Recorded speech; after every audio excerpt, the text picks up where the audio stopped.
Sa wakas, nagsalita na ang controversial kapamilya actress na si Maris Racal sa kinasasangkutan nilang kontrobersya ng ka-love team na si Anthony Jennings. Ilang araw nang pinagpipiestahan ang issue ng panloloko nila umano ni Anthony sa ex-girlfriend ng aktor na si Jam Villanueva. Inilantad ni Jam Villanueva ang screenshots ng palitan ng mga mensahe ni na Maris at Anthony bilang patunay ng ginawang panloloko sa kanya ng mga ito. Kabilang narito ang umano'y paglalandian ng dalawa sa likod ng mga kamera. Kaliwan ka ng batikos ang inabot ng dalawang kapamilya stars at halos lahat ay nagsasabing pareho silang manloloko at cheaters.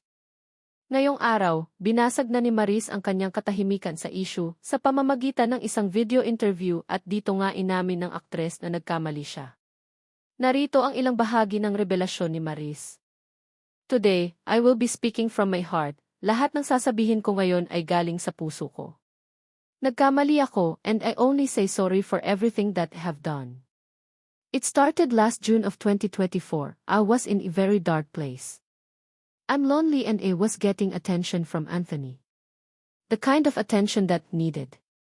When sensed that there was a brewing attention between Anthony and nadala ako sa emotions ko. And I knew that was wrong. I came clean right away. I told my ex everything and I admitted things to him and then we broke up.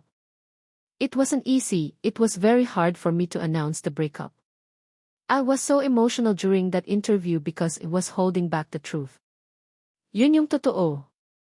I wasn't able to really simmer down, I wasn't able to reflect on what had happened. I was working every day, ang dami naming trabaho.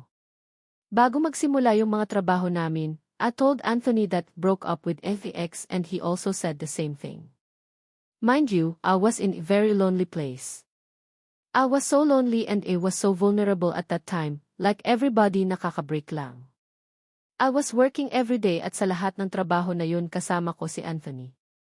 Aaminin ko na sa araw-araw na pagtatrabaho namin nahulog din yung loob ko.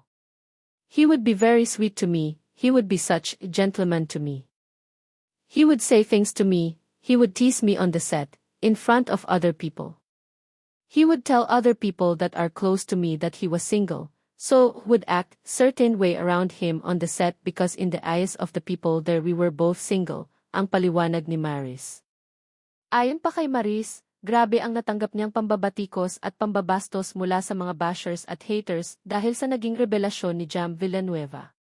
Kayo mga ka-netizens, ano ang masasabi nyo sa naging sagot ni Maris dito sa kontrobersyal na involve siya?